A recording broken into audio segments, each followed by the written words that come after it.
ಉಂಟಾಗಲ್ಪಡಲಿ. ಪ್ರೀತಿಯುಳ್ಳ ದೇವ ಜನರೇ, ಯೇಸು ಕ್ರಿಸ್ತನ ಹೆಸರಿನಲ್ಲಿ ನಾನು ನಿಮ್ಮನ್ನು ವಂದಿಸುತ್ತೇನೆ. ಕೀರ್ತನೆಗಳು 30ನೇ ಅಧ್ಯಾಯ 11ನೇ ವಚನದಲ್ಲಿ ವಾಕ್ಯ ಈ ರೀತಿಯಾಗಿ ಬರೆಯಲ್ಪಟ್ಟಿದೆ: ನೀನು ನನ್ನ ಗೋಳಾಟವನ್ನು ತಪ್ಪಿಸಿ ಸಂತೋಷದಿಂದ ಕುಣಿದಾಡುವಂತೆ ಮಾಡಿದಿ ಎಂದು ವಚನ ಬರೆಯಲ್ಪಟ್ಟಿದೆ.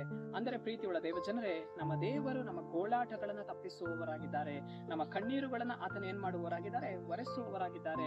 ಒಂದು ಸಂತೋಷದಿಂದ ನಾವು ಕುಣಿದಾಡುವಂತೆ, ಉಲ್ಲಾಸಕರವಾದ ಜೀವಿತವನ್ನ ನಾವು ಮಾಡುವಂತೆ ಕರ್ತನ ನಮ್ಮನ್ನ ಬಲಪಡಿಸುವವರಾಗಿದ್ದಾರೆ. ಪ್ರೀತಿಯುಳ್ಳ ದೇವ ಜನರೇ, ನಾವು ಅನೇಕ ಬಾರಿ ನಾವು ನೆನೆಸ್ತೇವೆ, ನನ್ನ ಜೀವಿತ ಎಲ್ಲಿ ಗೋಳಾಟದಲ್ಲಿ ಮುಗಿದು ಹೋಗುತ್ತೋ, ನನ್ನ ಕುಟುಂಬ ಎಲ್ಲಿ ಕಣ್ಣೀರಿನಲ್ಲಿ ಹೋಗಿಬಿಡುತ್ತೋ ಎಂದು ಅನೇಕ ಬಾರಿ ನಾವು ನೆನೆಸ್ತೇವೆ.